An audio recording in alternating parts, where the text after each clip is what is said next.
When you have an infant, teething can be a big concern. That's right, but for some babies, it can be painful, leading to issues like sleep loss and even congestion. In this week's First with Kids, Dr. Lewis First shares what you can do to ease teething pain.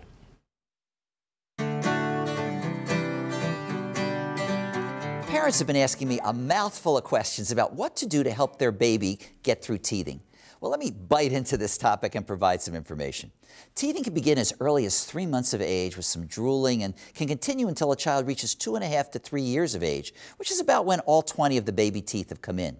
For some babies, teething is painless, and for others, it may make them irritable and cranky with crying and problems sleeping. It rarely, if ever, causes fever. So if your child's irritable and has a fever of more than 1 degree above normal, please talk with your child's healthcare professional before you just write it off to teething, because the fever is going to be due to something else. In addition, teething has not been proven to cause congestion in the nose or diarrhea. So what do we do for babies' tender and swollen gums?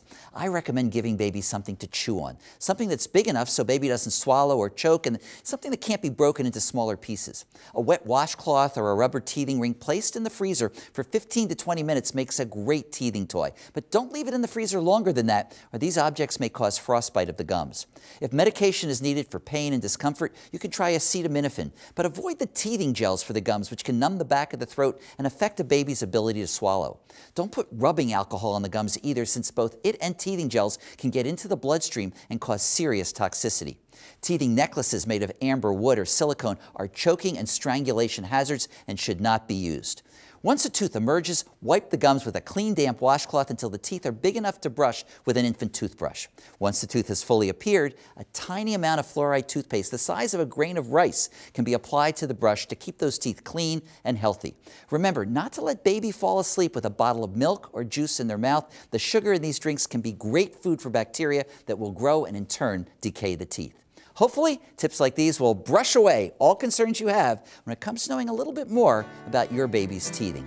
This is pediatrician Dr. Lewis First from the University of Vermont Children's Hospital, reminding you to always be first with your kids. And if you have a question for Dr. First, you can just send him an email. The address is firstwithkids@mynbc5.com.